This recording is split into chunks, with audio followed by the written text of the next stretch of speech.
Part 37. Alien Relic Hunter. Author, Chen-Mi-san. Chapter 376. This is a young woman with messy long hair that is dirty and caked, hanging upside down, exuding a strange greasy smell. Her symptoms of radiation sickness do not seem to be too severe, at least her hair has not fallen out yet, this is a rare sight in a sick village where most people are bald. Yes, what about you? Kaylan asked. I came here 3 months ago. The woman's eyes rolled around, as if she was searching for something on Kaylan. Do you have anything to eat? No. Kaylan shook his head. The woman said, cut in annoyance, and retracted her head. Can I ask you something? Kaylan stretched out his hand, knocked on the shelf of the upper bunk, and asked in a low voice. The other party did not respond, but just turned over on the bunk. Kaylan could vaguely hear the rustling sound coming from the quilt. I have no food, only this. Kaylan took out a white round medicine from the secret bag and handed it over. It was a very common painkiller on the Ark. It was cheap, with a box of 100 tablets only costing over 60 credits.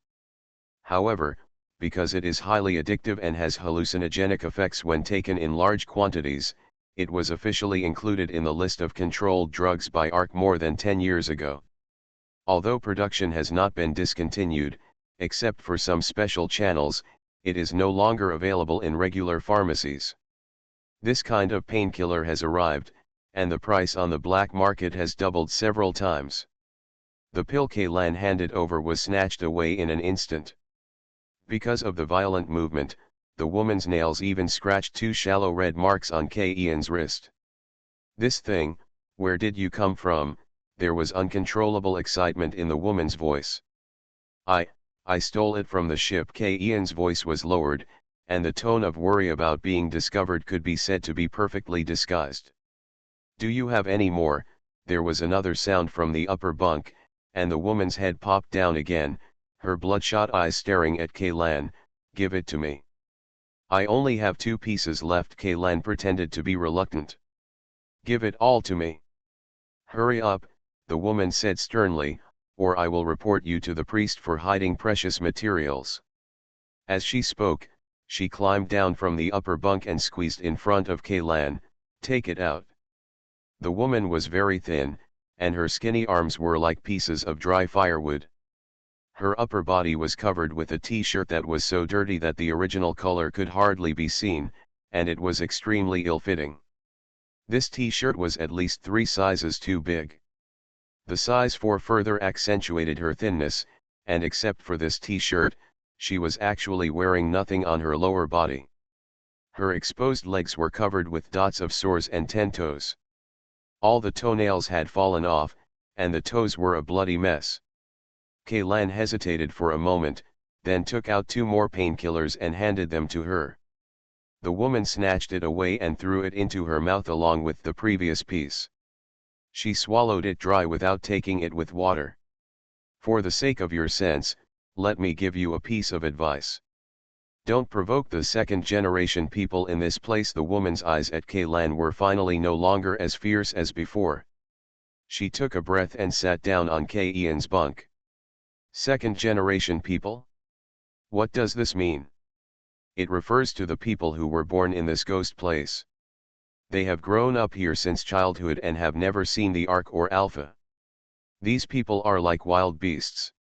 If you look at them a few more times, they might kill you.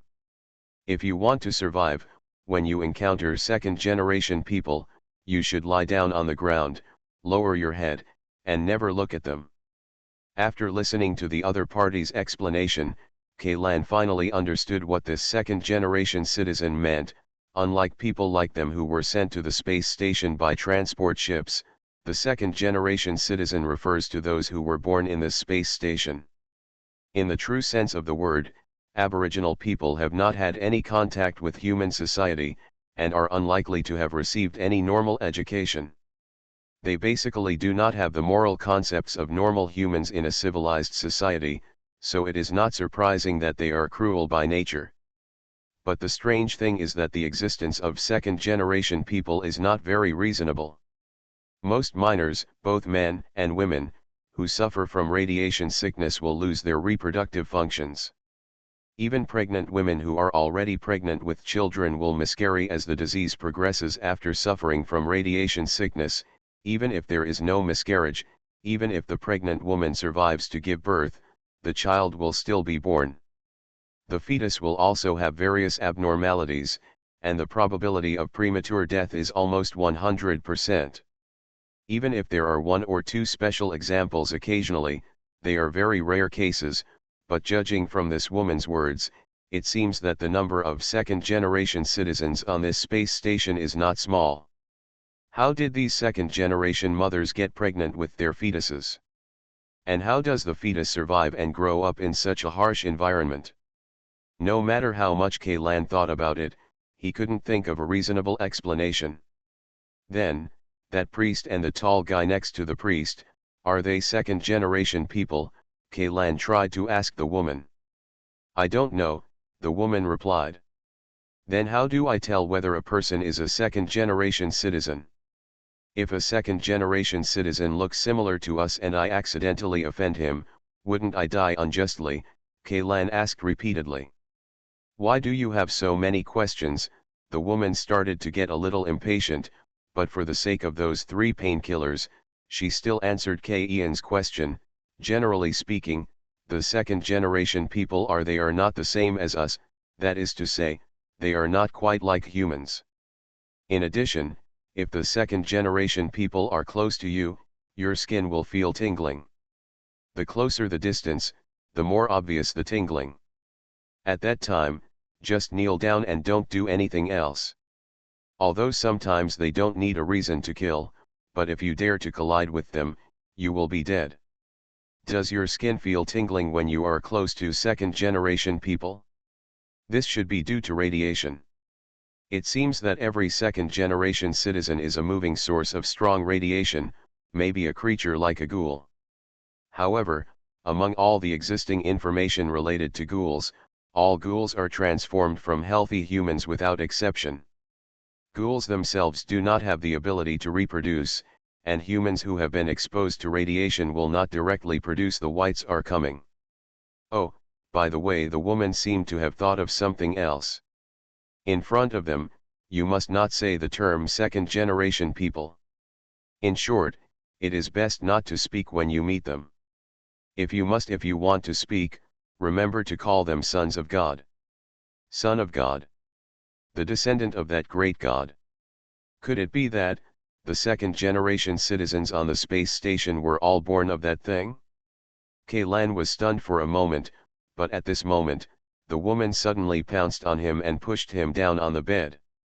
Kaylan originally had a chance to react, but because he was worried that the noise would be too loud and attract others' attention, he did not take any resistance measures. He just pressed the hidden pocket on the inside of his clothes with his elbow. You still have those pills, right? You're lying to me? The woman asked in a low voice. At the same time, her hand had already reached into Ian's clothes and started groping wildly. P.S. Thanks to the Templar for showing the light blade for the 10,000 starting coins, and thanks to 211-9233 for the 500 starting coins. This book finally has more than 10 helmsmen. I'm happy. Alien Relic Hunter author, and Chen-Mi-san. Chapter 377. The woman quickly touched the pocket pistol in another hidden pocket. Her movements stopped momentarily and she looked at Kaylan with a look of horror. Need help? Akira Asano, who was in the adjacent bunk, asked softly, holding his guide stick. No need, Kaylan replied. When he saw the woman trying to scream, he first raised his leg and then kneed her hard on the woman's withered abdomen, causing her screams that had reached her throat to change. It became a muffled groan. Then, Kaylan suddenly turned over and pressed the other party on the shelf. Although this woman is extremely fierce, her body is still very weak after being tortured by radiation sickness for several months. This is an indisputable fact, let alone a relic hunter like Kaylan who has received professional fighting training. If he were an ordinary adult man, he could easily subdue him. Ignoring the woman's scratching hands, Kaylan clamped the other person's neck with one hand, and covered the other person's mouth with the other hand to prevent any sound from being made. The sound of the woman struggling naturally attracted the attention of some people, but when they looked over and found that it was a man pressing on a woman, they only let out a few chuckles, and no one stopped him, and no one went to further report. Some people turned away with disdain, while others stared with interest at Kaylan and the woman pressed by his body, as if waiting for the next plot. Things like this are actually very common in sick villages. Among the onlookers, there were even two people who had used violence to coerce the young woman not long ago. These people were often mildly ill, and radiation sickness had not yet caused serious damage to body functions. And the age of early 20s is exactly the time when you are full of energy and have nowhere to vent. Those who are timid may still be wary of the priest's warning, and even if they can't hold it in any longer, they can at most just solve it with their own hands. As for those who are bold, they choose to directly put the desires in their heads into actual actions. Although the woman sleeping on Ian's upper bunk is not beautiful, she is at least young and her illness is relatively mild. Compared to a woman with ulcers all over her body and disgusting stench of pus flowing from her promotion machine, she naturally became the first choice target of those guys. Kaylan also noticed those malicious glances, and he couldn't help but sigh inwardly. He still underestimated the greed of this woman, bullying the weak and fearing the strong. This may be the common tendency of most people living in the sick village. If he had shown a stronger attitude from the beginning, perhaps there wouldn't have been such a big fuss. You don't want to die like this, do you? Kaylan leaned into the other person's ear and asked softly. We have you, The woman struggled hard and made a muffled sound in her throat. If you don't want to die, don't move, or I will strangle you to death right now, Kaylan continued, slightly relaxing the hand holding her throat. The other party's struggle stopped immediately. Kaylan looked at her for 2 seconds before letting go of his hand on her neck. Her face turned purple, and her nostrils on both sides flapped violently, desperately trying to suck air into her lungs. As long as you don't make a sound, I won't kill you. If you dare to shout, I will break your neck in less than a second. If you understand, just blink your eyes twice, Kaylan said to her. The woman blinked twice. Kaylan released his hand covering the other person's mouth, and in order to prevent the woman from changing her mind temporarily, Ian's other hand went around her shoulder and gently rested on the back of her neck. From the perspective of others, this action is very ambiguous, as if Kaylan gently held this woman in his arms, but only the two parties involved knew that the seemingly ambiguous action was actually full of murderous intent. As long as Ian's fingers exert a little force, he can crush the woman's neck bones without moving more than 1 centimeter. The young woman did not fight back. She gasped for air for more than half a minute before her breathing calmed down slightly. She raised her eyes and glanced at Kaylan cautiously, her eyes full of horror and fear. Please, don't kill me, she whispered. As long as you obey, I won't kill you. I'm different from the second-generation people you mentioned. I have no interest in killing people, Kaylan said. At this time, he noticed several people looking here. Their eyes looked away without interest. In the eyes of those people, Kaylan had clearly suppressed this woman, but in the end he gave up for some unknown reason, and instead started whispering intimately. This kind of plot was not what these audiences want to see. Especially those guys with violent personalities. They even hope that Kaylan will strangle this woman to death. It would be even better if the head can be ripped off from the neck. As for what will happen if the priest finds out, that's not what they care about. Anyway, they were not the ones who committed the murder. The mistake they made was at best not reporting it in time. There were at least dozens of people around who heard the noise. Even if they were punished, they might not be punished on their own heads. If he could see the Father's men punishing the new guy with capital punishment, it would be the most satisfying thing for him in the day. Those who commit serious crimes will be sent to the great god's residence, and before that, the priest's closest subordinates, those second-generation citizens with highly deformed bodies, would brutally kill the prisoners. Kaylan naturally doesn't think about what is going on in these people's heads, but since they no longer pay attention to this side, it is a good thing for him. They are here to find someone, and the trouble they can cause will naturally be greater. Less is better. I will be obedient. Whatever you want me to do, I will do anything, the woman said hurriedly, but it could be heard from her tone that she seemed to have misunderstood something. I have something I want to ask you. Kaylan pressed the woman's hand stretched out to her waist and said, I don't want to do that kind of thing with you, I just want to ask about someone. Although this woman had only been in the sick village for 3 months and didn't know much about what was going on here, based on the information obtained by the Security Bureau agent's interrogation of the attendant, it was certain that Marshall was sent to the sick village not long ago. Man was even planning to send people to the sick village to find Marshall and bring him back to the surface, but now Kaylan and the others were doing it. You are listening to Novels at Bless Up channel. Wish you happiness and luck. Please subscribe to receive new novels. How do you feel about this novel? Please like and leave a comment. Alien Relic Hunter. Author, Chen San. Chapter 378. The Mining Alliance transports sick miners and supplies to sick villages almost once every 2 to 3 months. In other words, this woman and most of the people here were unloaded when the last transport ship arrived. Goods. That Marshall was probably sent to the sick village in the same batch as them, and it was even said that he might be in a bunk less than 50 meters away from Kaylan and Asano Akira.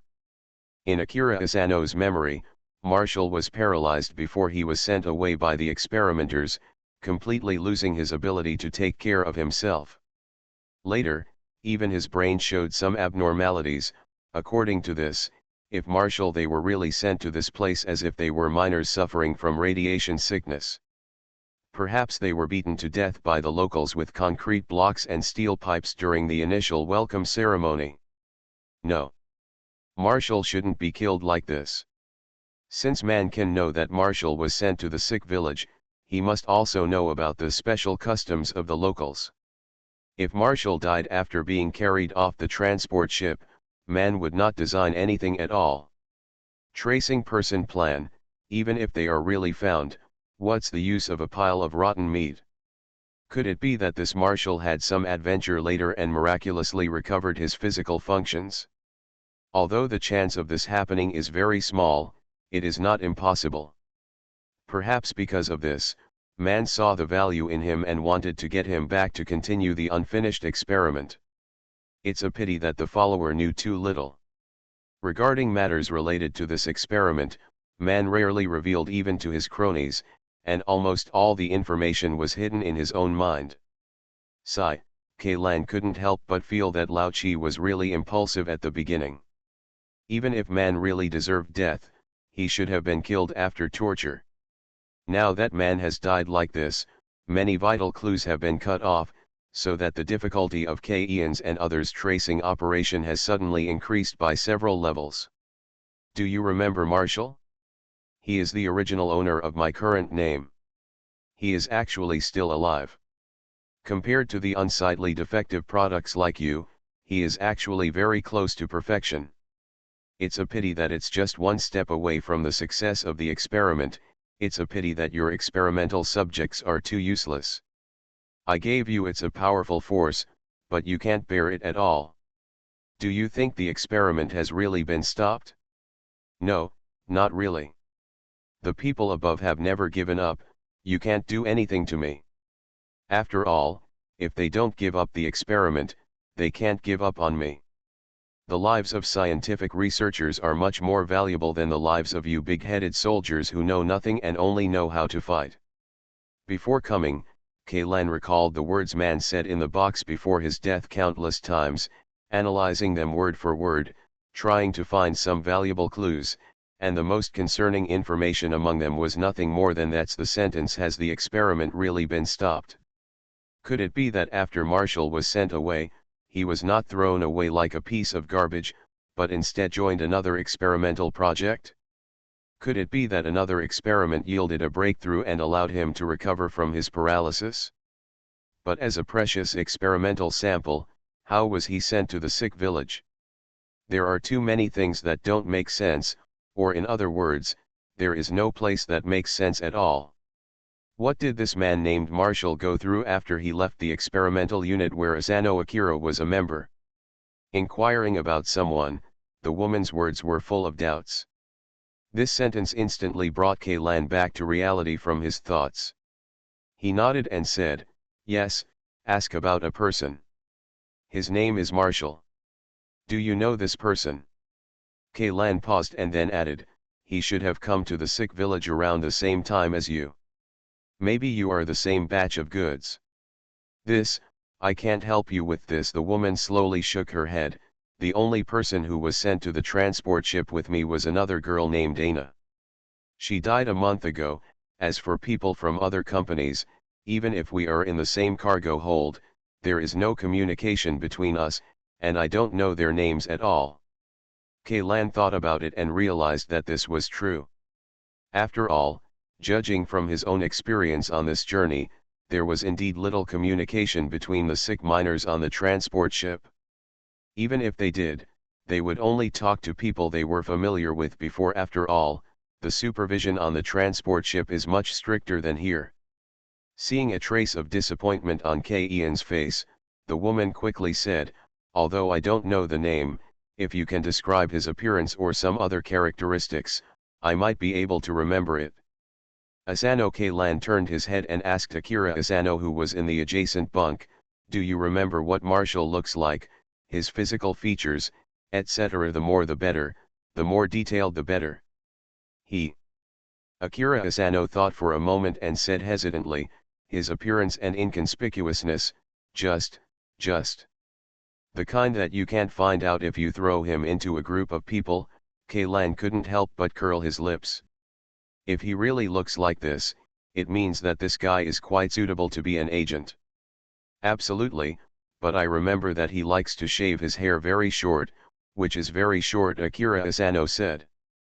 "Hairstyle is not a characteristic. It has been so many years. If you want to grow your hair, it may be as long as your waist. Let's talk about other things, such as race, face shape, height, etc., which are not easy to change. Oh, by the way, although hairstyle doesn't count, hair color is still very important. He is a Caucasian, and his face shape should be a relatively square Chinese character face. I still remember that he had a birthmark the size of a fingernail on his chin. His hair color was dark brown, but later, due to medication, turned white. As for the height, he should be half a head taller than me. Akira Asano's figure is a relatively petite one. He can reach 1.7 meters in bare feet. If he is half a head taller than him, he would be about 1.8 meters. For white people, this height can only be regarded as a normal range." "Did you hear that?" Kaylan looked at the woman again. "Remember carefully, is there anyone like this among the people in the same group as you?" "Okay, there seems to be such a person. I am very impressed by his white hair." The woman nodded vigorously. Alien Relic Hunter. Author, Chenmi-san. Chapter 379. What about the other person? Where is he now? Before Kaylan could speak, Asano Akira beside him couldn't help but ask. He is now. The woman did not answer immediately, but became hesitant. Kaylan couldn't help but feel a thump in his heart. He glanced at Asano Akira with some worry. Then he turned his head, stared into the woman's eyes, and asked in a low voice, "Tell me first, is he still alive?" I don't know." Kaylan noticed that Asano Akira's hand was tightly holding the sword disguised as a guide stick, and the cloth wrapped around the scabbard was squeezed into obvious wrinkles. "You said you don't know, then you didn't see him being killed with your own eyes, right?" Kaylan grabbed the woman's shoulder with his other hand. "Then tell us everything you know. Not only do I not, I'll kill you, and I'll give you 3 more painkillers." "Let me think about it for a moment." The woman lowered her head, covered her head with her hands, and tried to remember. "Don't worry, think about it carefully, and don't miss any important details," Kaylan said. The woman was silent for 4 or 5 minutes before she said, "The first time I noticed that person was probably on the transport ship." Kaylan and Asano Akira both pricked up their ears, but neither of them said anything for fear of interrupting the woman's thoughts. His gray-white hair was particularly conspicuous. "When I was just taken into the cargo hold, I noticed him sitting in the corner." "Sitting in the corner?" Hearing the woman's description, Ian's facial expression couldn't help but show a slight change. It seemed that his previous guess was correct, and Marshall had indeed recovered from his paralysis. Although Kaylan wanted to ask a lot of details, he did not speak and continued to listen to the woman. "I thought it was an old man at first. I was very curious at the time. You also know that older people cannot bear the physical work of miners. Moreover, the environment in the mining area is so bad, with high temperature, lack of oxygen, and that damn radiation, young people can't survive for a few months, let alone old people whose physique is not as good as young people. At that time." As the woman spoke, her body suddenly swayed, and her eyes flashed with a dazed look. The body that was originally sitting on the bunk fell limply and slowly tilted to one side. "It's a side effect of painkillers. In addition to relieving pain, this stuff can also be used as a sedative. She just swallowed 3 tablets in one go, which is already 1.5 times the highest daily dose." Kaylan couldn't help but feel a headache. He quickly supported the woman's body, and using his own shield, he took out a highly concentrated military stimulant from the secret bag, used his nails to lift the protective cap of the needle, pierced the woman's arm, and then crushed it. The end of the syringe is filled with a glass bubble of compressed air. The medicinal liquid was quickly injected into the young woman's veins, and as the blood spread, she subconsciously let out a comfortable moan. Her eyelids that had begun to close slowly opened again, and she looked at it with some astonishment. "Kaylan. What was the injection you just gave me?" Her heart rate began to increase, her cheeks and the front wall of her chest turned a light blush due to the accelerated blood flow, and her 10 fingers were trembling slightly involuntarily. "Are you still feeling subtle pinprick sensations on your back, thighs, and neck?" Kaylan said. "The injection I just gave you was a military stimulant. The main active ingredients are epinephrine and glucocorticoids. These are all normal reactions, otherwise, you would have fallen asleep just now." "Who are you? Why do you have such a thing?" The woman's throat trembled, and she swallowed with some difficulty. "This thing shouldn't be something you stole from the transport ship, right? Those painkillers are not, and your handful." Before the word "gun" in that gun was uttered, Kaylan interrupted her. "It doesn't matter who we are. If you still want to get some medicines from me, just continue to remember. Tell me everything you know about that white-haired man." "Okay." The young woman nodded vigorously. The white-haired man, I thought he was an old man at first, but when I got closer, I realized that he was only in his 40s at most." 40 years old, Kaylan thought. The age is right.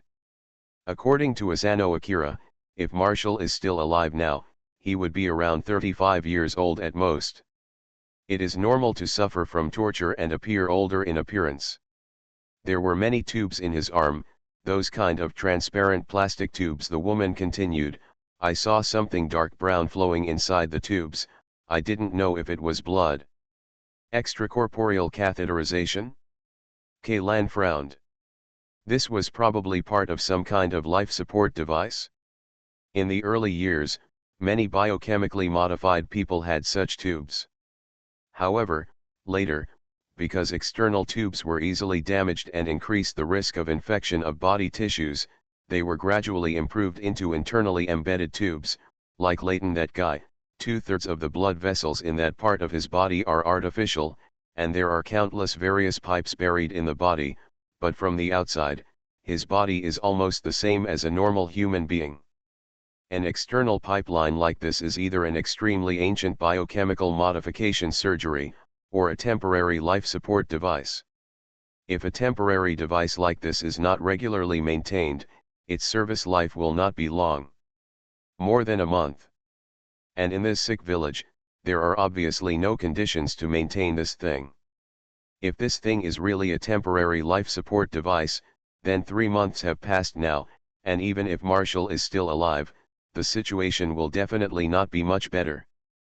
Unless he can meet the conditions for dismantling the life support device within these 3 months. But even if you want to create miracles through mutation, 3 months alone will not be enough to rely on the radiation intensity in the space station. Keep talking, Kaylan said to the woman. Not long after I boarded the ship, everyone gathered, and then the transport ship started. The woman licked her chapped lips. The people on the ship only distributed food and water to us once, and then never again didn't enter the cargo hold before arriving at the destination.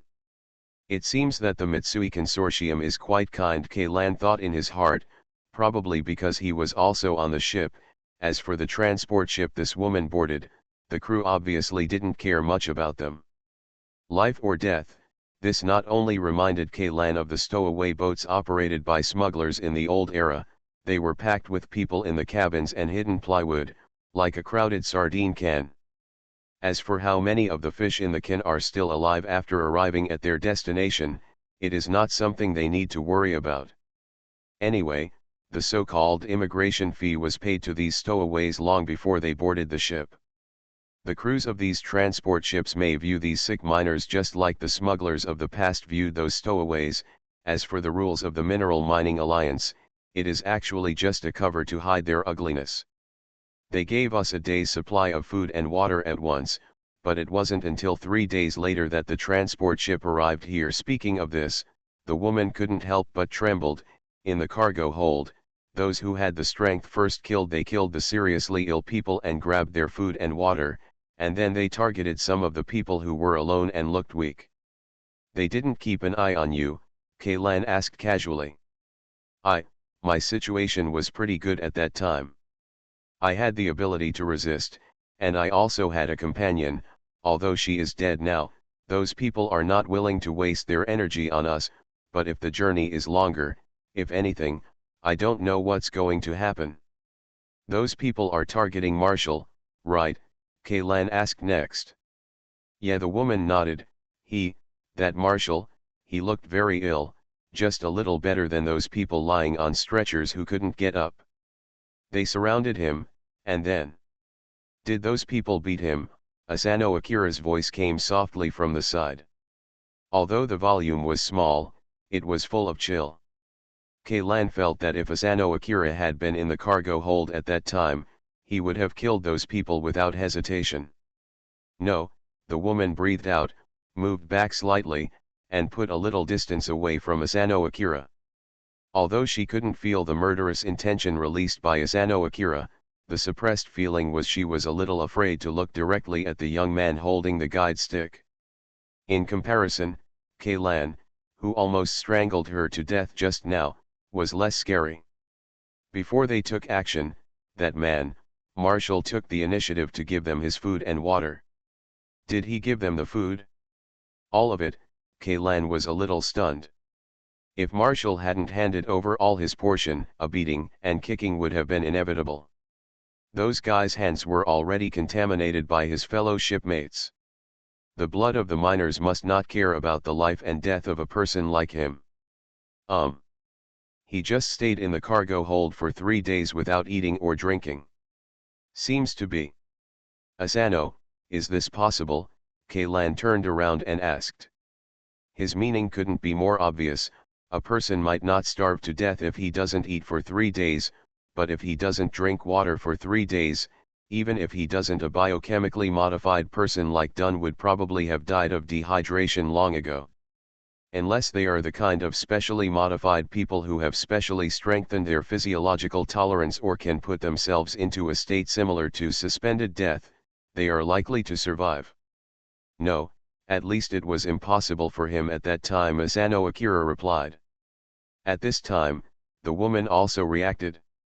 She said to herself in disbelief, he didn't drink any water or eat anything for 3 days, how did he survive? At that time I actually didn't notice this. Has he mutated? Probably, otherwise I wouldn't be able to find a reasonable explanation. Kaylan said. What happened next? Later, I can't remember exactly what happened afterwards. Although my food and water were not taken away, the portion was too small. I was hungry and thirsty, I almost fell into coma several times. Past. She continued, it was probably after the transport ship arrived here that the crew gave us some more food and water, and then we were kicked out of the cargo hold. What's next? Did the locals, father, and the others, kill the sickest among you? No, on our ship, the seriously ill patients were killed on the way. They just pulled out the teeth of the corpse. By the way, that's when they took away that person, the marshal you mentioned. Marshal was taken away by the priest. Kaylan was shocked. What was his condition like at that time? Did you pay attention? I didn't pay much attention. He always looked listless. When he was in the cargo hold, I thought he was dead several times. Then he was alive when he was taken away by the priest. Well, and I remember very clearly that father seemed very surprised when he saw him. The woman paused, as if she was considering her words. Surprised? No. It's a surprise, father. I was very happy, and he asked his men to give him water, but after that, I never saw him. Tisk, now things are in trouble. Kaylan smacked his lips, imitating a hunting dog, and gently rubbed the stubble on his chin with his fingers. The father has obviously discovered something. Now that we are looking for someone, we will inevitably have conflicts with them. At the same time, Leighton and Ivan sighed. The two also followed the local residents into Area B. The boots of the power armor had built-in adsorption functions, so the two did not float due to the sudden change in gravity. However, the moment they stepped into Area B, they felt a lot of unfriendly eyes focused on them. Overtly or covertly, at least 20 or 30 people were staring at them. I hate this feeling, Leighton said in the team communication channel. I always feel fuzzy in my heart. Weren't we all prepared before coming here? Yvonne replied. Anyway, the task of dealing with the locals is left to Kaylan and the others. We will be responsible for collecting some objective clues and providing support. We don't have to worry about those people. I always feel like they want to attack us, Leighton muttered. Damn it, how about we strike first? Don't do stupid things, Yvonne said. Be careful that Kaylan scolds you to death. It's harmful, I'm just saying it. Alien Relic Hunter. Author, Chen-Mi-san. Chapter 380. Alpha Star is in low Earth orbit, 15 kilometers away from the sick village of the South 16th District Space Station. The Greek airship drifted quietly in the shadow of Alpha Star. It had entered an orbit parallel to the space station. With the help of Alpha Star's gravity and its own inertia, it maintained a constant relative distance from the space station. This is also part of the plan. The transport ship of the Mineral Mining Alliance only comes every 2 or 3 months. You can take their ship when you come, but there is no need when you leave. That's why Kaylan arranged for Greece. The number is on standby around the space station so that it can pick them up at any time. To this end, a lot of new equipment and crew have been added to the Hellenic, and a team of Marines have even been arranged. If an accident occurs, these Marines can even directly drive the landing craft and forcefully break into the space station to rescue them. Rescued. Captain, I seem to see something at the tail end of the space station, a crew member responsible for observation reported. What is it? The distance is too far, and it's still on the dark side, so I can't see clearly. The crew member replied, but I feel like something is not right. Start the number 2 and number 4 stern thrusters, leave the current orbit, target coordinates B1F4, G5A0, move forward 1. The captain did not hesitate and immediately ordered, The observer on the grease has more than 15 years of professional experience. He had work experience and had served in the Second Fleet. Since he said something was wrong, it was probably correct. Out of trust in the observer's ability, the Hellenic slowly drifted away from the orbit and approached the space station. Although the Greek is a luxury spaceship, it is still a civilian ship. It does not have military-grade surveillance equipment. At the previous distance, it was completely impossible to use a conventional natural light camera to see clearly the dark side of the space station. Impossible things. Only this experienced observer was able to catch any abnormalities based on the blurred light and shadow outline after the image was enlarged. As for the others on the airship, they found nothing. 2 of the 6 thruster nozzles at the tail of the Hellenic ejected soft blue flames, pushing the airship around little by little to the other side of the space station, but the distance between the Hellenic and the space station shortened to insufficient at 10 kilometers, the observer suddenly exclaimed. Before anyone else could ask him the reason for his exclamation, the image that was enlarged to the main screen shocked everyone on the bridge. Although the enlarged image is full of mosaics and jagged edges, at least the general appearance of the outside of the space station can be clearly seen. At the tail of the space station, that is, on the outer wall of the space station directly connected to Area F, there is actually a diameter of a hole of about 5 to 6 meters. And on the edge of this hole, there seems to be something crawling. Send out the reconnaissance plane. I need high-definition images taken at close range. The captain made a quick decision. The hangar door of the grease opened, and 2 single-seat shuttle space planes shot out and headed straight for the space station. Probe 01 and Probe 02 are on their way to perform a reconnaissance mission and are expected to arrive at the scheduled location in 28 seconds. The reconnaissance aircraft pilot's voice sounded in the communication channel. The speed of the shuttle reconnaissance planes was very fast, and the distance of several kilometers was almost instantaneous. However, just when they were about to arrive at the reconnaissance position, one of the shuttle reconnaissance planes actually crashed into a plane more than 100 meters away as if out of control. Companions, the people on board the Greek didn't even have time to call the reconnaissance planes, and the 2 reconnaissance planes turned into an exploding fireball. Everything happened so fast that the other reconnaissance plane had no time to evade, and the pilot didn't even have a chance to eject and escape. Both of them died. There was no chance of survival in an accident of this magnitude. What's going on? Check the real-time status records fed back to the ship by the reconnaissance plane's flight recorder, and find out the cause of the accident. The captain was the first to react from the shock. The 2 pilots of the reconnaissance plane. The pilots are all retired fighter pilots from the Air Force. They can definitely be regarded as those with the best aircraft piloting skills among mankind. One has a total of 3,200 flying hours, and the other has a flying time of more than 5,000 hours. They have also served as instructors for student pilots. If measured according to the standards of mecha pilots, the 2 of them can definitely be regarded as ace level. But this time it suddenly lost control. It was precisely the reconnaissance plane flown by the pilot with 5,000 hours of flying time. Report: until 0.45 seconds before the 2 planes collided, the automatic recording equipment on the reconnaissance plane was still sending us status information, but judging from this information, neither reconnaissance plane had any malfunction. This is impossible. The captain clutched the edge of the command platform tightly. This is absolutely impossible.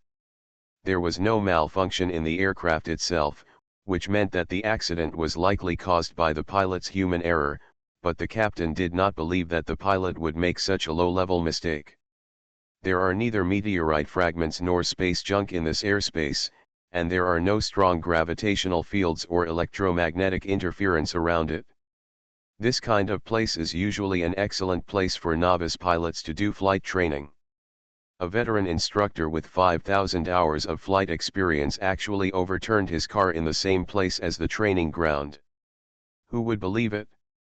During the mission, pilots are absolutely prohibited from drinking alcohol or taking drugs that may affect their sensory organs, and neither of them is driving while fatigued. This kind of mistake should never happen. Captain, there is something, I wonder if you have noticed. A crew member standing at the bottom of the command platform turned around with a strange look on his face, as if he had seen something very strange. The same thing. What's the matter? Tell me. It's too quiet. Just before the accident, the communication channel was too quiet, the crew member said, from the 5 seconds before probe 01 lost control, to the time the aircraft lost control, and then to the collision with probe 02. There was nothing in the communication channel. Any sound comes. This is unreasonable, he continued. Even if the driver did not have time to report the situation, he should not remain silent in this situation. He didn't even utter an exclamation or shout. It's really unreasonable, the captain said solemnly, his face turned livid. He had also seen the pilot's resume. During his service, the pilot also encountered several dangers of nearly crashing the aircraft and causing death. But he saved the day every time. A person like this has a very strong psychological quality.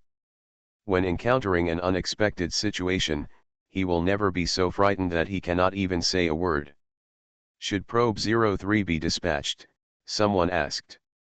There were only 3 reconnaissance aircraft on board the Greece. Now 2 have been damaged, leaving only the last one. No, the captain rejected the proposal. Send the Greece directly aboard and recover the black boxes of probe 01 and probe 02 to find out the cause of the accident. Hearing the captain's order, the pilot, who was already sitting in the cockpit of the number 3 aircraft, quietly breathed a sigh of relief. Compared to the 2 seniors who had just died, his flight time was less than 1,000 hours, regardless of both the operation and emergency response capabilities are far inferior to those of the pilots of probe 01 and probe 02. Damn, what the hell is going on? The pilot jumped out of the cockpit, walked next to the logistics personnel, and looked up with them at the screen hanging on the top of the hangar. At this time, the explosion and burning had ended. The wreckage of the 2 reconnaissance planes was floating in the empty universe. The severely deformed metal parts were covered with traces of collisions and burns. A broken vector thruster slowly swept across the surveillance screen. However, the heat-resistant nozzle made of high-strength alloy has now completely exploded into a blooming chrysanthemum shape. The Grecian approached cautiously. The main surveillance screen on the bridge has been divided into 2 parts. One part is looking for the black box on the reconnaissance aircraft in the accident area, and at the same time searching for the 2 pilots whose survival chances are infinitely close to 0, and the other part is locking on more and more people. The nearby South 16th District Space Station. As the clarity of the picture continued to improve, the people on board the Hellenic finally saw the details of the breach, and bursts of low shouts suddenly sounded in the bridge. What is this? It was indeed a large hole broken in the outer wall of the space station, and the edge of the large hole was covered with a large amount of carrion-like dark red fungus carpet, with countless slender tentacles extending from the fungus carpet. Like a desert-like shrubs, they gather together in clusters and move gently in a completely windless environment. The front ends of these tentacles formed several petals, and from time to time white spore-like objects were released from them. These spores would quickly generate new tentacles after contacting the bacterial blanket, and the area of the bacterial blanket was also constantly changing. Expanding further away. Is this an indigenous creature from Alpha Planet? Is it the legendary bloodthirsty carpet? A crew member said to himself in horror, but how can the bloodthirsty carpet be in space? Survive. It's still growing. At this rate, within a few days, this thing will wrap up the entire space station. Another calm crew member turned to the captain and asked, Captain, what are we going to do now? Immediately contact Mr. K. Ian's companions and ask them to abandon the mission and evacuate the space station.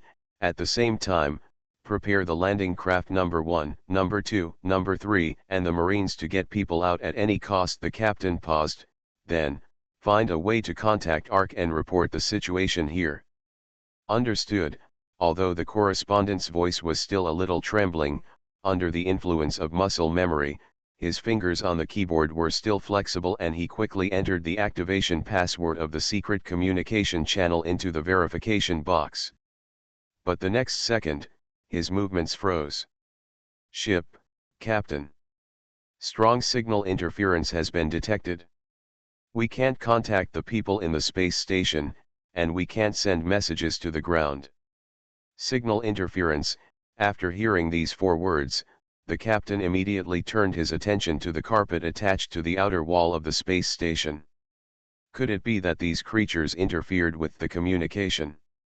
Continue to approach. We must first ensure the safety of Mr. Kalan and others, the captain ordered.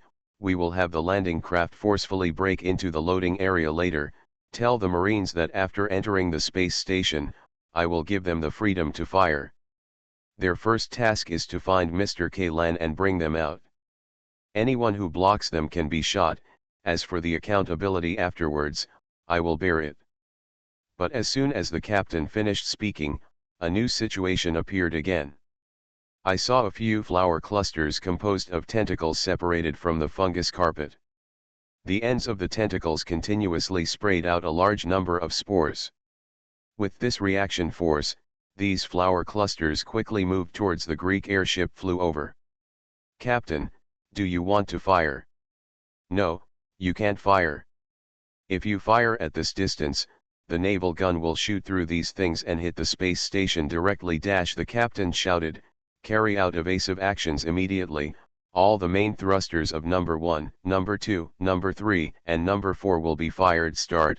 Adjust the right directional control jet to 75% power, full left rudder, and avoid the course of these things. Yes. The main thrusters of number 1, number 2, number 3, and number 4 are all activated. The power of the right directional control jet is 75%, the helmsman repeated the captain's order while crazily pushing the control rudder to one side. The hull of the Greek ship began to move horizontally quickly, abruptly drawing a huge C-shaped trajectory on the originally straight channel.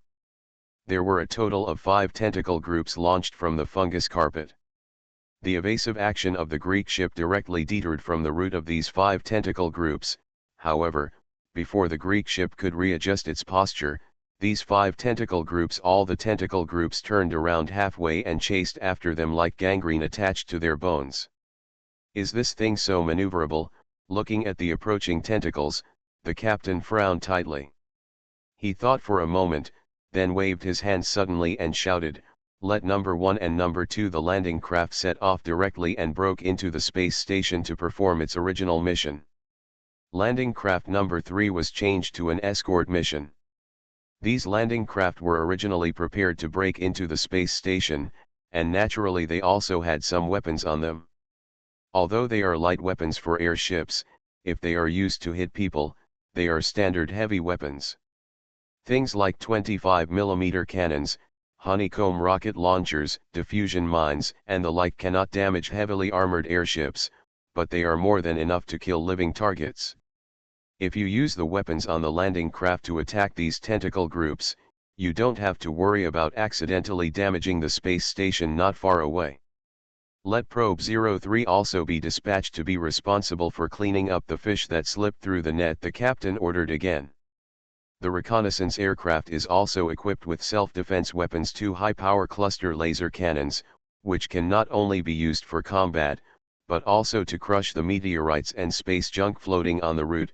It is even more powerful than the cannon on the landing craft.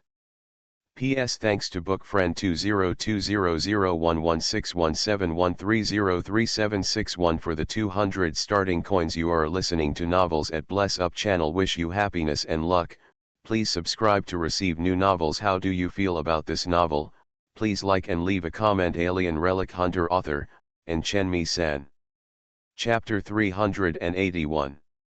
The weapons of the number 3 landing craft have been aimed at the tentacle groups floating in this direction. It can also be seen from the Greeks' monitoring screen that these 5 tentacle groups have been framed by a red circle symbolizing locking. Although their flight speed is constantly accelerating, the reaction speed of the fire control system is faster than them. Fire! The moment these 5 tentacle regiments entered the effective range, the captain directly issued a firing order, and 4 25mm caliber cannons began firing at the same time. The cannon's bullet chain is equipped with a tracer bullet every 4 rounds. These tracer bullets draw out dazzling streams of light in the dark background of space, heading straight for the tentacles. Hit. Hit. All hits. The tentacle clumps seemed to have no intention of avoiding the cannon fire. In the first round, all 5 tentacle clumps were shot. Torn away by the huge kinetic energy carried by the warheads, these tentacle clumps like flower clusters suddenly scattered in all directions. Successful, a bad premonition suddenly flashed through the captain's heart. At this moment, these separated tentacles accelerated again, spraying a large number of spores while shooting towards the landing craft and the Greek airship. Come. Target split. The number of observable targets is 87, no, it's 89, the number of targets is still rising. 106, 113. Responsible for operating the landing craft fire control system, the gunner shouted, "We can't lock them. Our fire network can no longer stop them." Inside the sick village space station, Area B. Kaylan wanted to ask the woman something, but a sharp and harsh noise suddenly came from the loudspeaker installed high on the scaffolding, followed immediately by an obscure words. Kaylan carefully distinguished it. It seemed to be a prayer composed of multiple languages. Its main content was to praise the great God believed in by the heretical section. This kind of prayer was similar to K-Ian's. It has been seen on stone tablets excavated in many ruins, but the original texts written in Alpha language are difficult to accurately translate into words that humans can understand. Even if it is just a free translation, there will be many words that do not express the meaning, or even the interpretations are quite different. This prayer recited on the radio is even more so. Not only is the wording and sentence construction extremely poor, but there are also many self-contradictions in the content. As for the grammatical errors, sorry, it was written in 7 or 8 different languages. Stitch monster, maybe we shouldn't judge the grammatical issues. To people who don't know what's going on, it might sound a bit pretentious, but to Kaylan, in addition to being funny, it probably only leaves an empathic embarrassment that can make him dig out a 3-bedroom apartment with his toes on the ground. But the woman's expression suddenly changed, and she subconsciously wanted to break away from K-Ian's hand on the back of her neck. "What's wrong?" Kaylan asked in confusion. Not only this woman, but also others felt threatened after hearing the broadcast. They all got up from the bed, lowered their heads, and pressed their heads tightly. Fit snugly against the shelf. Only the miners who arrived at the space station in the same batch as Kaylan and the others were still looking around at a loss, not knowing what was going on. "Let me go back quickly. Otherwise, if Lord Servant of God sees you, you will be finished," the woman said anxiously. "Servant of God? Is he someone higher than priest?" Kaylan let go of the woman and asked. "That's someone who directly serves the great God. He never comes to the residential area on weekdays." The woman's body seemed to be trembling slightly out of fear. "You'd better pray not to be chosen by him." After she finished speaking, she quickly climbed back into the upper bunk and knelt on the bunk like the others. "Someone who directly serves a great God. Don't you live in a residential area on weekdays?" Kaylan couldn't help but take a deep breath. Could it be that this God servant lived with the creature that the local residents called the Great God? It seems that the Great God they believe in can communicate with humans? Or to put it another way, is this Great God the real ruler of this space station? The so-called servants of God, priests, and those second-generation citizens are its direct subordinates. As for the residents of the sick village, they should be its subjects. No, it's not just the subjects. These people at the bottom may be its reserve food. Just when Kaylan was thinking this, the God servant the woman called him had already entered the residential area with several followers wearing black cloaks. What surprised Kaylan was that the leading god servant was actually wearing an old-fashioned power armor. If Kaylan is not mistaken, this should be a copper hammer Type 6 that was discontinued 40 years ago. The paint on the outer layer of the armor has completely peeled off, and every movement of the wearer will leave it covered with rust. The joints made a tooth-breaking friction sound. It was a miracle that this power armor could move. Of course, the second possibility cannot be ruled out. The engine of this powered armor has long since been scrapped. This large iron lump weighing nearly a ton was completely held up by the man wearing the armor. Kaylan noticed that many places on the surface of the power armor were covered with fungi that looked like carrion. Under the erosion of these fungi, this piece of power armor looks like a sunken ship that has been soaked on the seabed for many years and has just been fished out. Especially at the joints such as collars, wrists and waist shafts, these fungi even have carapace-like cuticles growing on the outside, and the kind of vines attached to the bottom of ships that make people's scalp numb just by looking at them. The pots are very similar. Kaylan even wondered whether these fungi grew from the person inside the armor, or rather, the creature inside the armor. P.S. Let me tell you about the update on the hip extension these days. It has been 7 years since the house in my community was built, and it has been almost 5 or 6 years since we moved in. The other residents have basically completed the decoration and moved in. It has been many years, and then a week ago, the residents on the 20th floor suddenly started to renovate. I live on the 17th floor.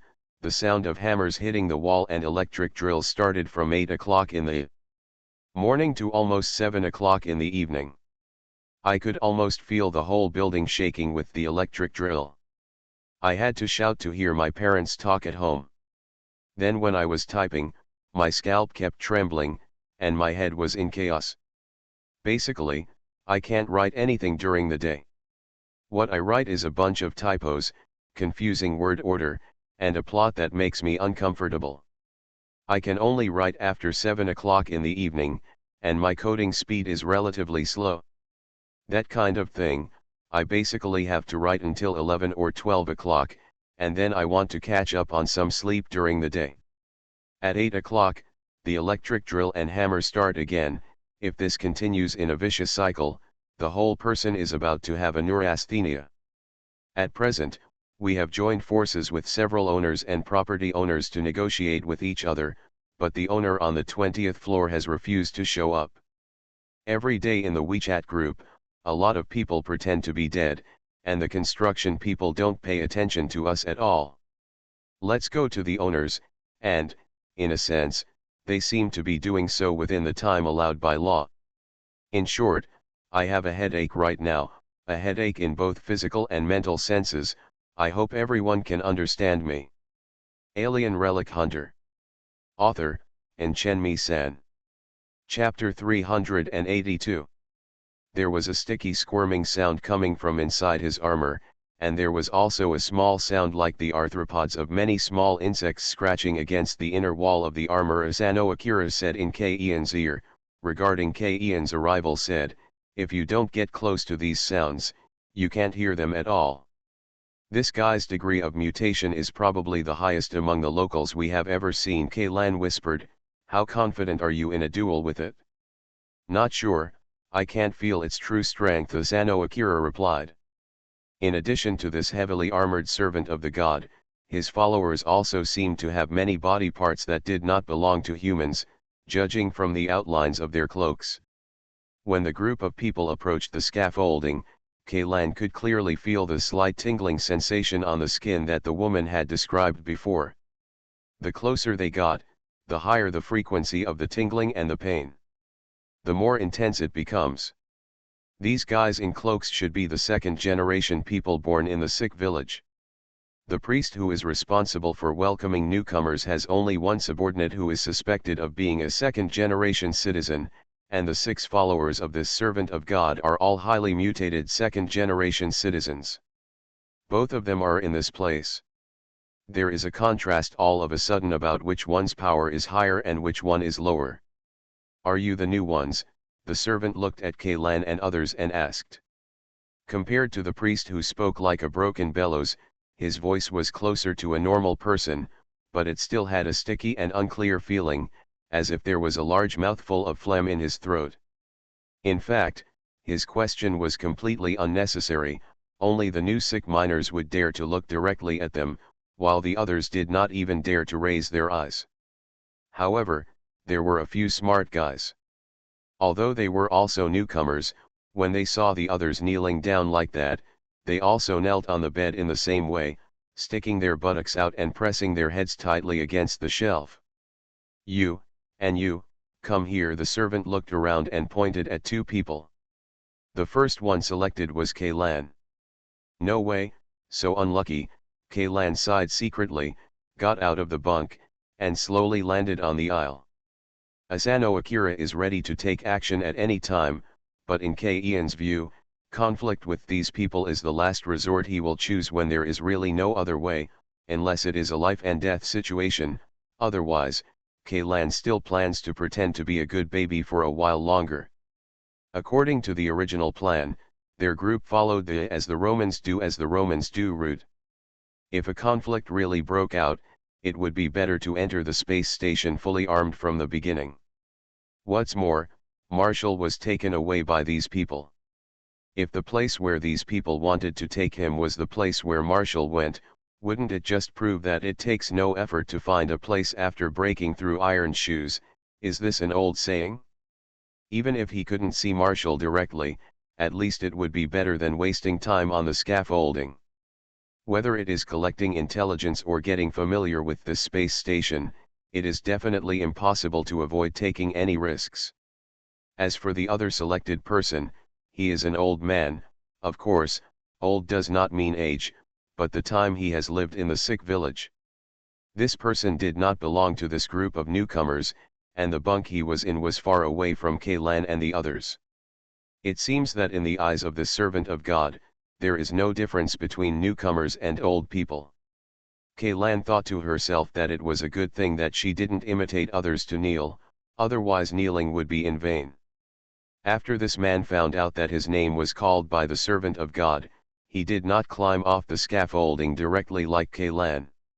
His whole body trembled violently, and then he lay down wailing and refused to get out of the bunk without saying anything. "Come down." The servant of God did not speak. He just watched the man quietly through the helmet monitor of the power armor. Soon, the man was forcibly pulled down by the two followers of the servant of God. Because his hands were gripping the shelf too hard, the nails of several of this man's fingers had been turned over, and dripping blood continued to seep from his fingertips. In the microgravity environment, the blood dispersed into small droplets of different sizes scattered in all directions. "Please, don't choose me." The man was still crying, but was stepped on the ground by a follower. This is disobeying the will of the great God. It is blasphemy to the great God. According to the law, you will be punished by crushing. The servant of the God said in an emotionless tone. Crushing? Does it refer to the ancient Roman punishment of crushing people to death with heavy stones? As soon as such an idea came into Ian's head, his doubts were lifted. He saw that the foot of the man's entourage suddenly exerted force, and with a crisp click sound, a section of the man's spine unexpectedly it was stepped on and broken. But he didn't die immediately. The screams suddenly echoed in the residential area. His hand slapped the ground desperately, and his bloody fingers drew shocking blood marks on the ground. His upper body was constantly twitching and struggling. In comparison, his legs didn't even move, the nerves in his spine had been destroyed. Even if his life was saved at this time, it would not change the fact that he was a high paraplegic. The crushing torture mentioned by the servant of God did not end there. The attendant moved the sole of his shoe 2 inches up along the spine and stamped it down again. Ah! The screams stopped as soon as they started. The foot was already above the waist. It not only crushed another spine, but also broke 2 pairs of ribs of the man. The broken ribs it went straight into the lungs. The attendant didn't seem to notice that the person under his feet had stopped breathing. He continued to step upward one by one until the entire spine from the waist to the neck was completely crushed, and the entire upper body of the victim was crushed. The skin and flesh were already torn apart, and thick plasma was constantly overflowing from under his body. "You, come down." Seeing that this person was dead, the servant pointed to another person, and this person happened to be the young woman who had been tortured by Kaylan before. P.S. Today, the second book club group was blocked again. The reason was that a group member posted a scary horror video in the group and was banned by the administrator for 12 hours. He came to me to unblock him, but I didn't give him any permission. He understands.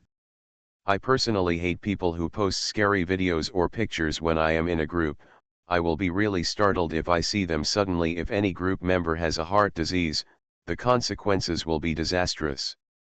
Then he left the group and joined the group again, and the management immediately blocked him for 24 hours. Then he left the group again, and within a few minutes, the group was blocked. Everyone knows whether it was reported or not.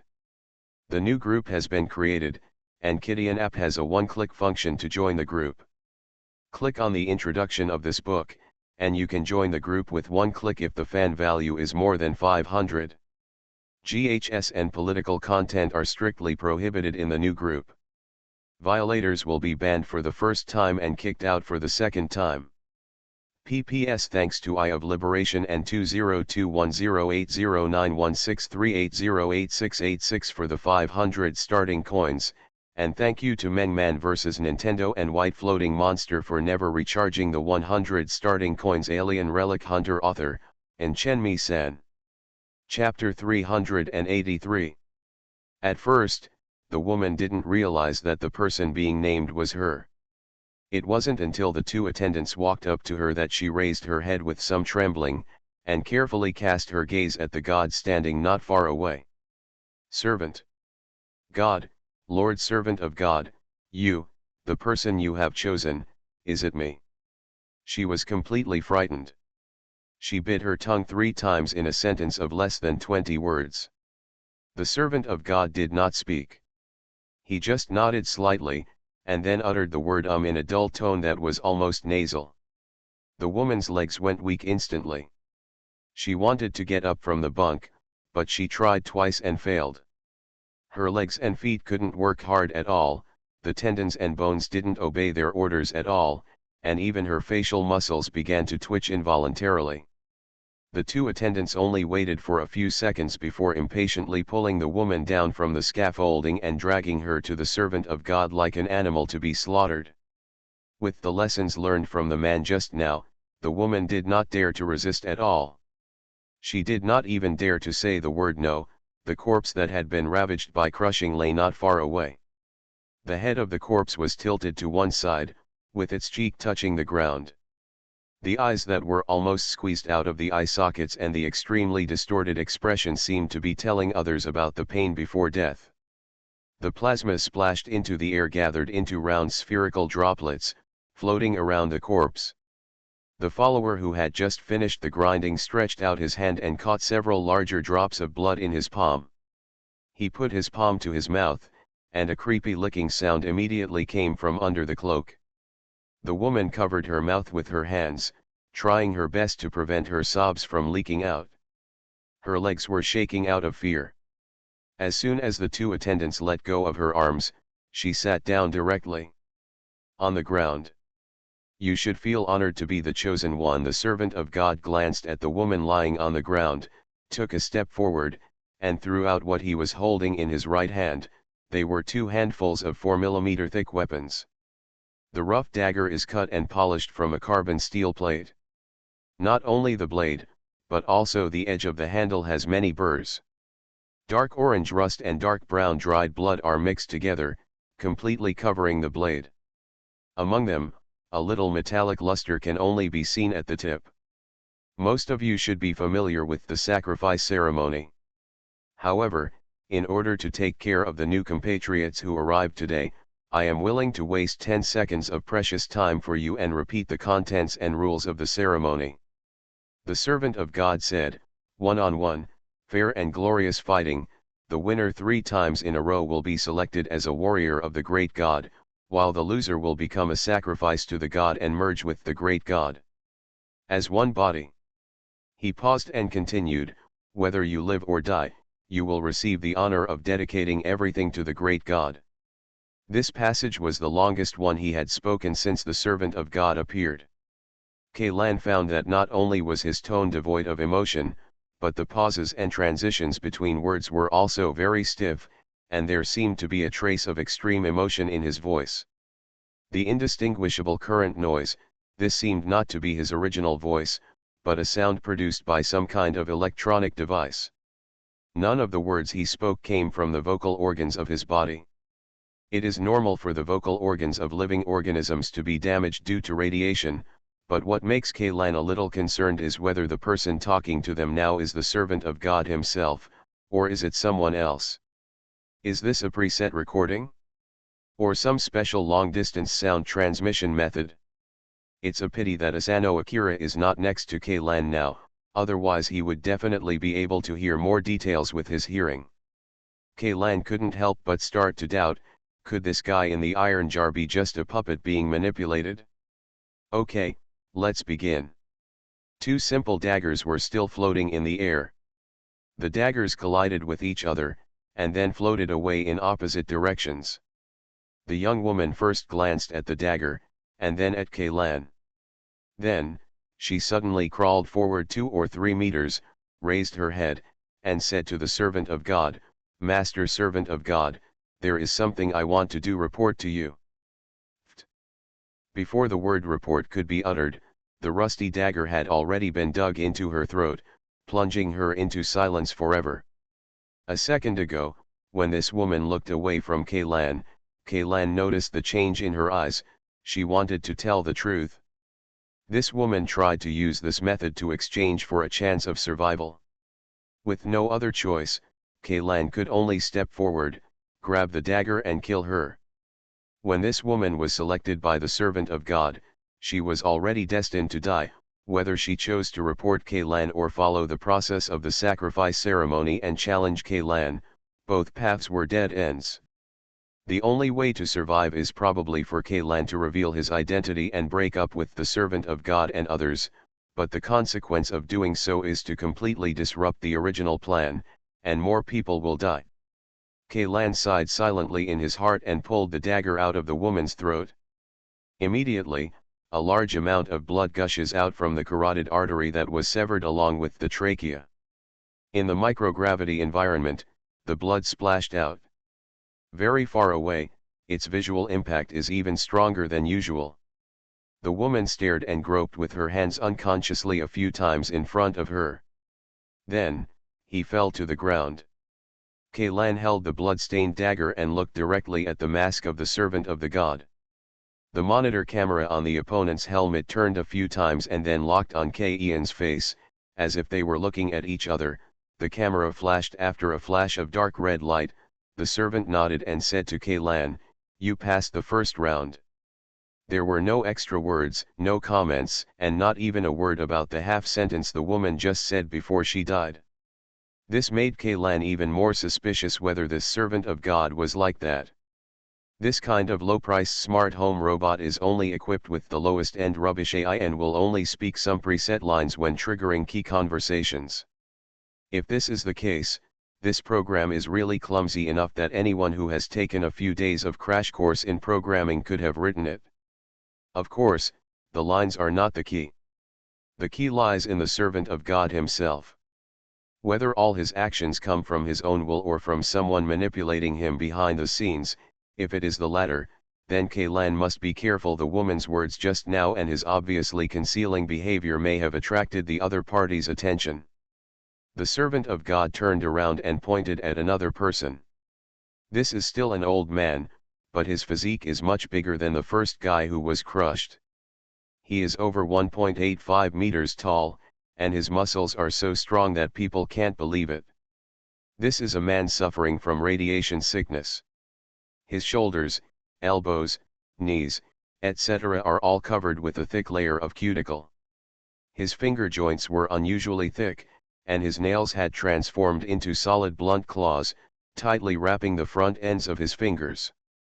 This guy seems to be a mutant. Kaylan couldn't help but sigh inwardly at how unlucky he was, How could something with such a low probability happen to him? Mutants are a kind of human beings who have benign mutations due to radiation. Their status is between the second-generation people of sick villages and completely mutated corpses and radiation monsters. The genetic mutations have caused them to produce many changes.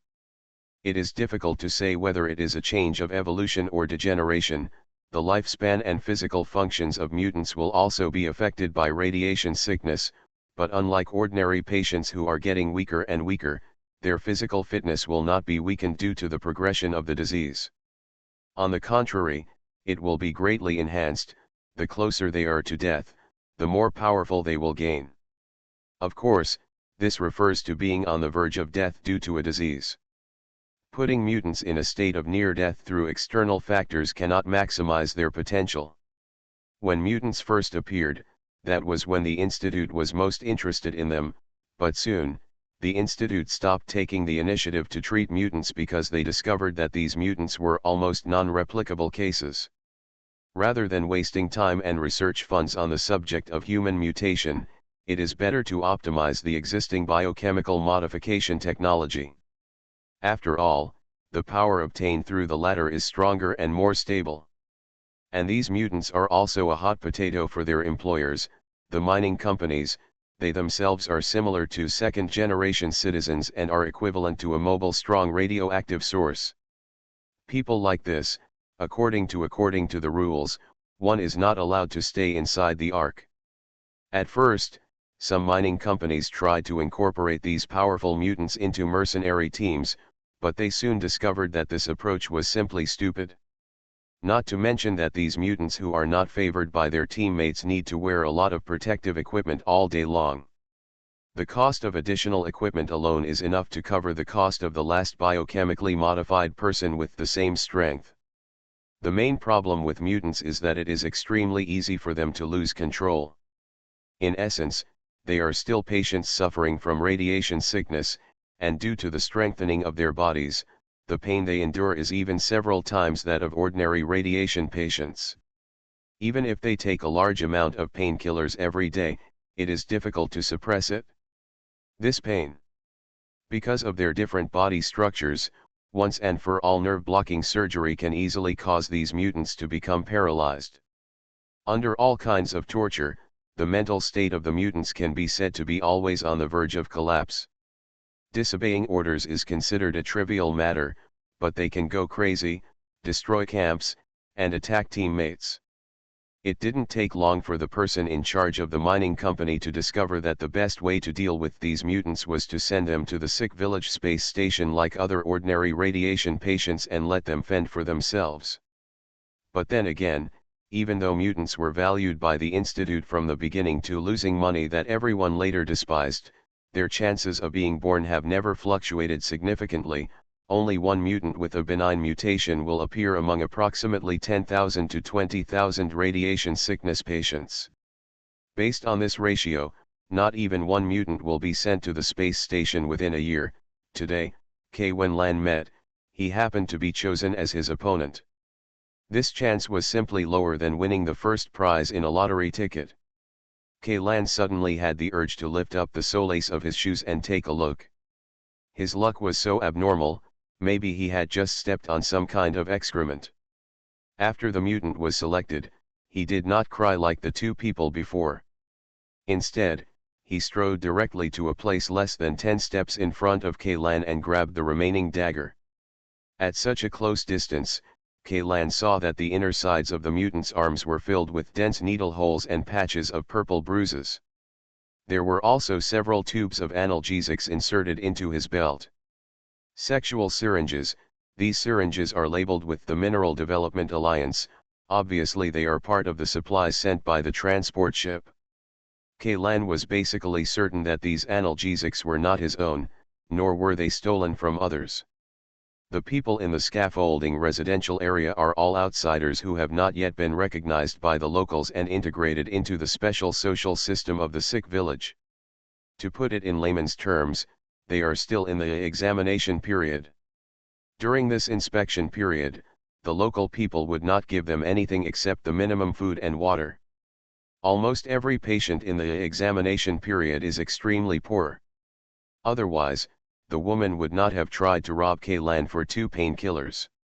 The supplies possessed by this group of people can be said to be extremely scarce. Even if this mutant robbed everyone in this residential area, he would never be able to get so many painkillers. There is only one answer. He obtained these analgesics from people from the heretical section. It is even possible that they were sent to him by priests or servants of God. This mutant was apparently raised here by a heretical sect.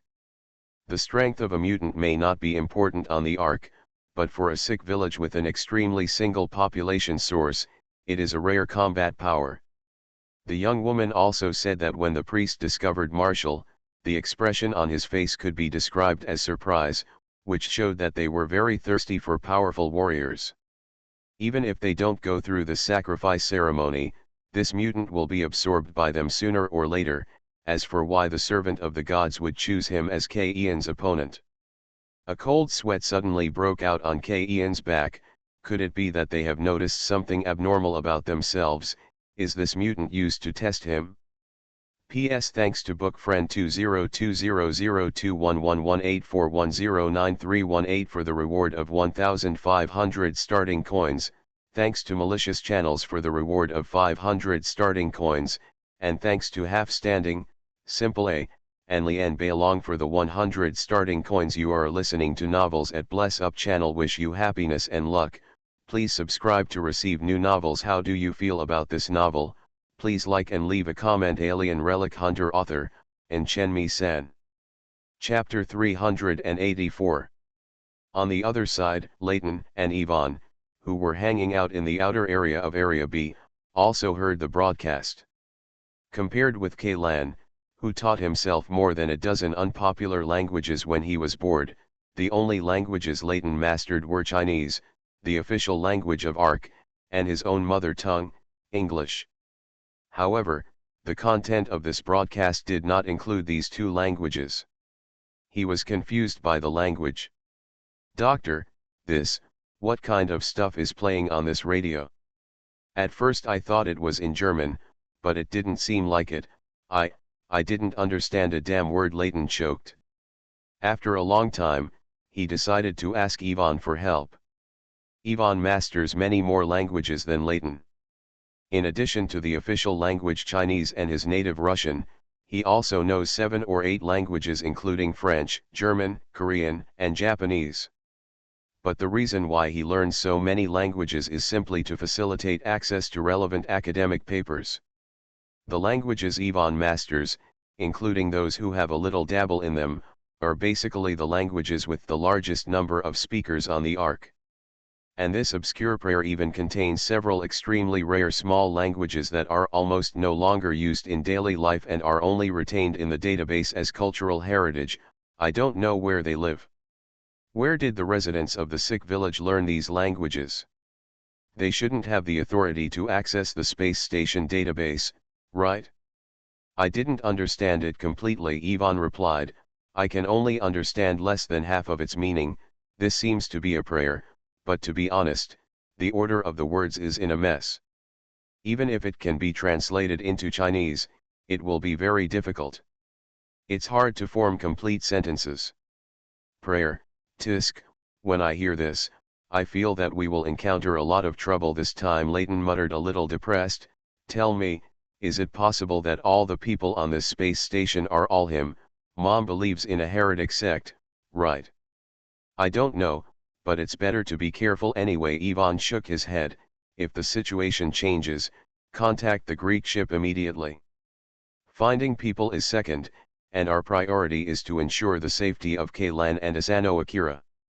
By the way, it has been 8 hours since the last communication with the Greek ship. They should have entered the predetermined orbit now. Please contact them again. With perverted masters like Asano Akira here, no one can threaten them, right? Leighton said. Okay, let me check the communication equipment again. If you ask me, Doctor, you are just too cautious. The word cautious got stuck in Leighton's mouth and he didn't say it for a long time, while the expression on his face gradually became ugly. What's going on? Ivan noticed something unusual about Layton and turned around. Damn, I don't know where the electromagnetic interference came from, I can't contact the Greek. Please wait a moment and I'll try again. How many times have you tried? Ivan asked immediately. 6 times, now it's 7 times. Hey, it's really weird. When we just got off the transport ship, although there was a little interference, it was far from as powerful as it is now. This thing is the highest power I can get. If you can't contact the Greek with this portable radio, you'll have to use laser communication, Layton said. But there cannot be any obstruction between the two parties in laser communication. In other words, the communication between us and the Greece has been completely cut off, right? It may also be affected by other factors. You must know that the interference factors in space are no less than those on the ground. Perhaps a meteorite containing a large amount of metal minerals or a strong electromagnetic field just drifted nearby. The area will cause communication interference, and it might be fine after a while. Layton scratched his head through the helmet and said, "We can't put our hopes on probabilistic events. From now on, we have to be prepared to not have any external support, there will be no landing craft, and there will be no fully armed Marines. And we, Kaylan, they have their only backup," Ivan said seriously. "That's enough." Layton confidently patted the missile launch nest hanging on the side of the shoulder armor. "Just these sickly guys, I feel that my firepower alone is enough to kill the entire space station." In K. Ian's words, "You are setting a flag for yourself," Ivan complained expressionlessly. "Judging from the current population density of Area B, I'm afraid the number of residents in the entire sick village must be 10,000 people, our ammunition is limited. Even if they line up for you to kill, you can't kill so many people. What's more, they also contain a large number of radioactive mutants, who burst out during the battle. The strength will not be any weaker than that of your biochemically modified people. Idiots fight for their bodies, smart people use weapons," Layton teased. "The reason why I chose to transform my body was just to be able to use more powerful weapons."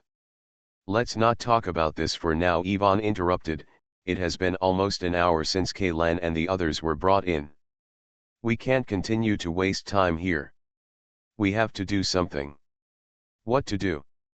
"Do you want to find someone to find out what the broadcast just now means?" Layton suggested. "I see that many local residents walk deeper into the residential area after hearing this broadcast." "How do you ask?" "These people are not willing to contact us at all. Do you plan to use violence?" Ivan asked, confused. "Hey, doctor, have you forgotten those cans in our backpacks?" Layton said with a smile. "Money can make all the difference, not to mention these guys who rely on cockroach protein blocks to satisfy their hunger all day long. This thing, the temptation for them will definitely not be small." "Then you go try it," Ivan said. "Based on the previous exploration records, although they may open their mouths because of this, it is still very difficult to ask something useful. Then it depends on the person's ability. Regardless of whether you can ask for information or not, remember not to conflict with the locals.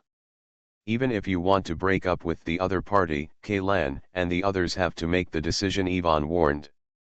"Don't worry, my temper is much better than that of the old dog.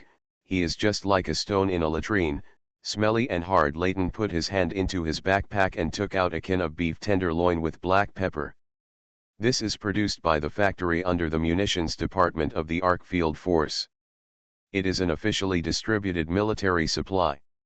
Of course, this stuff can also be bought on the black market. Not only is the price affordable, but the quantity is also large. For the people at the bottom of Ark, it is the best choice to improve their daily meals.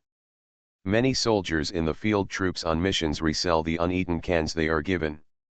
After all, fresh food in the military canteen is always better than canned food. Basically 80% of the cans on the black market come from this way. As for the source of the remaining 20%, you have to ask the managers of the Ministry of Munitions and the processing plants. Naturally, This cheap canned black pepper beef tenderloin cannot be made from real beef. The main ingredients are synthetic protein meat, minced chicken trimmings, mixed with meat glue and a large number of additives and seasonings. Yes, even the pepper inside is just a pepper-flavored chemical seasoning. Of course, only real foodies will care about these things, and for people who rarely eat real meat a few times on weekdays, such food is already considered a delicacy. The target chosen by Leighton was an old man sitting under the scaffolding. This old man looked to be 60 or 70 years old. His hair and teeth were almost completely gone, and his body was as thin as a skeleton. Of course, it may also be that the torture of the disease makes him look so old, but whether he is really 60 or 70 years old, or actually only in his 50s, he can be regarded as the oldest in this residential area. One of the people. As a doctor, Ivan's first concern was the other person's condition. There were a large number of festered ringworms on the man's arms and nape of his neck, but his symptoms seemed to be limited to the surface of the skin. Originally, it was just mild radiation sickness. Otherwise, it would be impossible to live to this age. All hair and teeth have been lost, severe malnutrition, obvious jaundice on the face, chest, and abdomen, suspected of severe liver function impairment, severe skin ulceration on the back of the neck and outside of the arms, suspected of being in the middle stage of skin cancer. While Ivan was analyzing this man's condition, Leighton was already squatting in front of him with a can. The reason why he chose this target was very simple. An older person like this old man would definitely have lived on the space station for a long time, and he would definitely know more. Secondly, this guy was so weak that he couldn't even walk, he could only sit on the ground holding onto the scaffolding. Even if he wanted to avoid Leighton, he couldn't move his body at all. "Hey, old man, can you hear me?" Leighton picked up the can and shook it in front of the old man's eyes. The opponent's pair of cloudy eyes moved slowly, and finally locked on the can in Leighton's hand, and his throat subconsciously made a swallowing movement. "I want to ask you something," Leighton continued to say to him. The other party just looked at the can and did not respond. "If you answer my question in the affirmative, this, here, can, do you see it? I'll give this to you." Leighton moved the can up a little further. "Give it to me," the old man finally spoke. He stretched out his hand with some difficulty and grabbed the can that Leighton handed over. It took almost all of his strength to tear open the aluminum easy-open lid of the can. Then, completely ignoring the risk of being cut by the sharp edge of the can, he directly used his fingers to remove the food frozen in the grease and soup. He fished out the beef tenderloin and quickly stuffed it into his mouth. He has no teeth and cannot chew these artificial meat products at all. He can only use his bare gums to squeeze the food, mash it as much as possible, and then swallow the whole piece of meat like a gulp. Even Ivan, who stood behind and watched coldly, couldn't help but worry whether this way of eating would choke the person to death. According to the requirements of nursing, patients like this can only be given liquid food. As for the specific nutritional ratios and sanitary conditions have very strict requirements. However, in the sick village, even filling one's stomach has become a luxury, and no one cares about these things. "Hey, old man, don't just eat. You should answer my question." Leighton knocked his knuckles on the floor beside the old man with some dissatisfaction. "What's the meaning of the broadcast just played?" The old man struggled to swallow what was in his mouth, and then wrapped the remaining half of the can in a dirty rag. It was not until he finished all this that he raised his head and looked at Lei with a dull look. Pause. He stared at Leighton for more than 10 seconds, then pointed to the can wrapped in cloth and said, "One is not enough." "You're greedy, aren't you?" Leighton said angrily, but when he thought of Ivan's instructions, he tried his best to suppress his anger and asked patiently, "Then you say it yourself, how many more humming cans do you want? Can you answer my question?" "Two, give me 2 more, I'll tell you." The old man stretched out 2 skinny fingers and said intermittently. His lungs and trachea also seemed to be diseased. Just after saying these few words, his chest rose and fell violently, as if he would die at any time. The last two, if you still dare to play tricks on me, I will put my hand into your throat and dig out all the things you just ate, you old bastard, Layton said viciously and took something out of his backpack again. 2 cans were thrown to the old man. The old man caught the can, looked around cautiously, and then carefully hid the can behind him, and then said to Layton, "Just now, that was, the oracle." Oracle? What does oracle mean? They want to select warriors and sacrifices. PS Thanks to go to hell boss, brother, your starting ID is a string of numbers, QQ is anonymous, I have to use the WeChat name to call it, for the 100,000 starting coins reward. This book finally has a 5th leader. Moreover, after this guy learned that 1/3 of the iOS rewards would be taken away by Apple, he gave me a red envelope via WeChat. I am really grateful. At the same time, I would also like to thank Hua Dai Fenjiao and Zhang Mingzi for the 100 starting coins, and thank you all for supporting me and Alien Ruins Hunter. These rewards are in addition to the subscription fee, no matter how big or small, they are all yours for your encouragement. I really have nothing to repay you except saying thank you at the end of the chapter. Also, iOS users, please don't tip me, and underage readers, if your money comes from your parents and not earned by yourself, don't tip me either. As long as you can support genuine novels, I am very satisfied.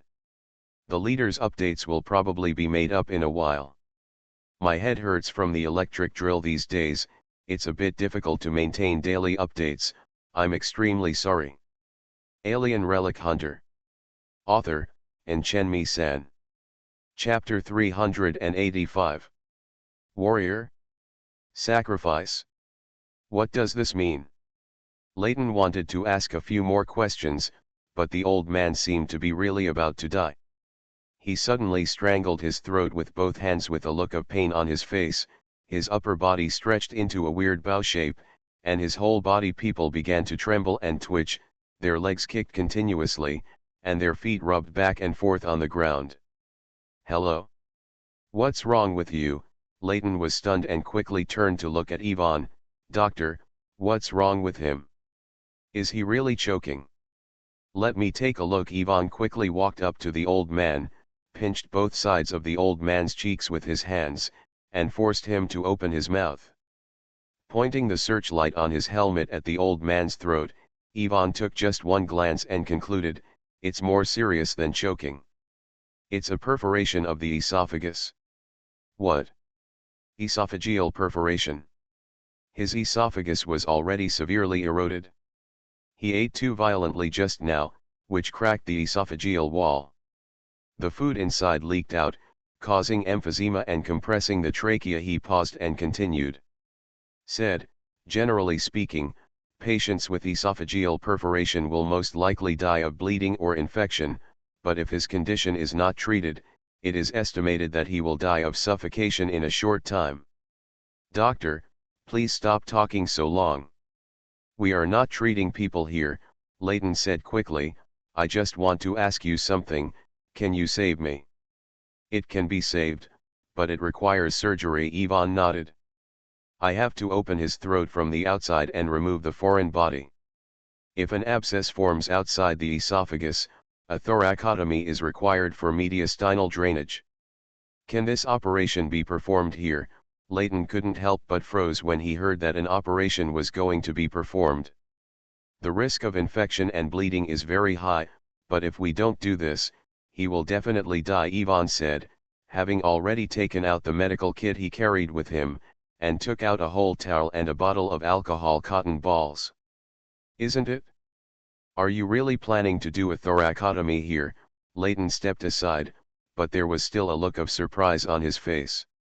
"Thoracotomy is only required if an abscess forms. If it is just a foreign body squeezing, the surgical incision will not exceed 3 centimeters. Just pay attention to disinfection," Yvonne said as he took off his thick and solid gauntlets and replaced them. "A pair of surgical rubber gloves, for surgeries that require precise operations, the feedback from the touch of your hands is very important, and this cannot be replaced by any flexible machine. Even in this era where precision machinery and high-intelligence AI are very popular, the vast majority of surgical operations are performed by doctors' hands, and operations performed by machines only account for less than 2%. Ratio of 10.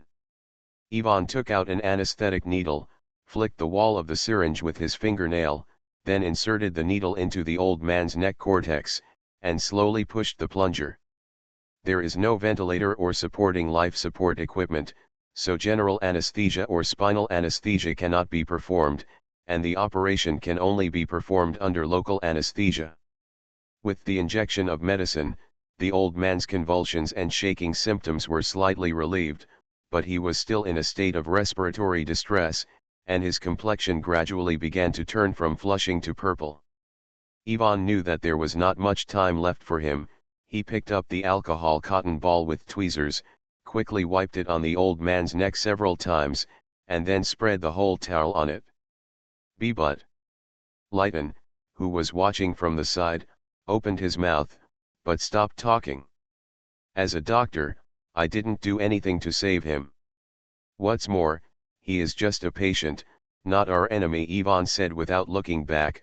My hands may be stained later. Blood and secretions. I need you to hand me something. The utensil box is over here. Remember to wash your hands with disinfectant alcohol when you take it. Okay. Leighton hesitated for half a second, then nodded. But just when Ivan completed a series of pre-operative preparations and had already held the scalpel equipped with a number 10 blade in his hand, several locals wearing tattered cloaks suddenly appeared in front of them. We are going to take him away, the leader said. Ivan raised his head and looked at them. These people wore cloaks made of tarpaulin, and their faces were hidden behind masks polished from human facial bones. Although their bodies were tightly wrapped in clothing with a texture similar to protective clothing, the smell of decay but the stench still floated into Ivan's nasal cavity through the filter of the helmet. At the same time, his exposed hands could also feel a slight sting. These people were all seriously ill patients with radiation sickness. Even more serious than the old man in front of me. From a doctor's perspective, these were a group of people who were about to die, but for some reason, they did not show any signs of weakness, but instead made Ivan feel a little threatened. You can't do this. If there is no operation, this person will die soon. Ivan refused. Even if you want to take him away, at least wait until I finish the operation. His life stems from the gift of the great God, and his death will also return to the embrace of the great God. This is not an end, but a liberation. He will become a part of the great God and exist in the world forever, the leader continued. He was holding a steel pipe as tall as a person in his hand. The steel pipe was covered with rusty barbed wires, and the part he was holding was no exception. The spikes pierced directly into his palm, but he didn't notice it.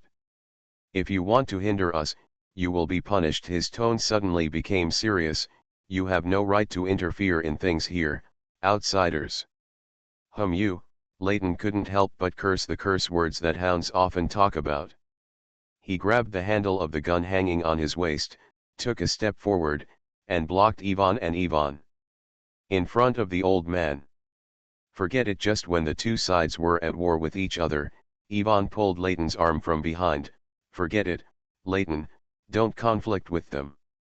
Damn it. Leighton looked at the men in cloaks, then at the dying old man lying on the side, and finally chose to give in. P.S. Thank you Bailu, Ken Yu, and Huang Zikoi for the 500 starting coins, and thank you for the 100 starting coins for the story that befell your life. P.S. I finally saw the end of Eva today. I watched the 2.5-hour plot over and over again for more than 6 hours. The final ending still made me breathe a sigh of relief. The ruffian finally became a human being. I won't give you the details. Spoilers aside, it is definitely not as bad as previously reported. Although the ending is completely different from the TV version, both the quality and plot are worthy of this IP.